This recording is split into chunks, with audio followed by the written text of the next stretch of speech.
ਇਹ ਨਾ ਪੁੱਛਣਾ ਕਿੰਨੇ ਮਾਰਿਆ ਵਾ, ਇਸ ਗੱਲ ਦਾ ਤਾਂ ਤੁਹਾਨੂੰ ਪਤਾ ਹੀ ਆ।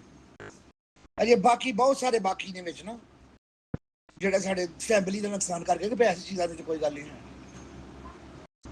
ਅਸੀਂ ਮਰ ਜਾਵਾਂਗੇ, ਆਪਣੇ ਆਪ ਨੂੰ ਖਤਮ ਕਰ ਲਾਂਗੇ, ਲੇਕਿਨ ਆਪਣੇ ਦੁਸ਼ਮਣ ਨੂੰ ਜ਼ਿੰਦਾ ਨਹੀਂ ਰਹਿਣ ਦੇਵਾਂਗੇ। ਅੱਲਾਹ ਦੇ ਫਜ਼ਲ ਨਾਲ ਸਾਡਾ ਛੋਟਾ ਬੱਚਾ ਵੀ ਬੜੀ ਮਿਹਰਬਾਨੀ ਜੱਜ ਸਾਹਿਬ, ਅੱਲਾਹ ਤਾਲਾ ਤੁਹਾਨੂੰ ਖੁਸ਼ ਰੱਖੇ, ਆਬਾਦ ਰੱਖੇ। ਮਹਿਕਮੇ ਸਾਡੇ ਭਰਾ ਨੇ, ਸਾਡੇ ਦੋਸਤ ਨੇ, ਸਾਡੇ ਵੀਰ ਨੇ, ਸਾਡੇ ਮੁਲਕ ਦਾ ਸਰਮਾਇਆ ਨੇ। ਉਹਨਾਂ ਨਾਲ ਸਾਡੀ ਕੋਈ ਕਿਸੇ ਕਿਸਮ ਦੇ ਨਹੀਂ ਹੈ। ਅਸੀਂ ਕੱਲ ਵੀ ਇੱਜ਼ਤ ਕਰਨੇ ਸਾਂ,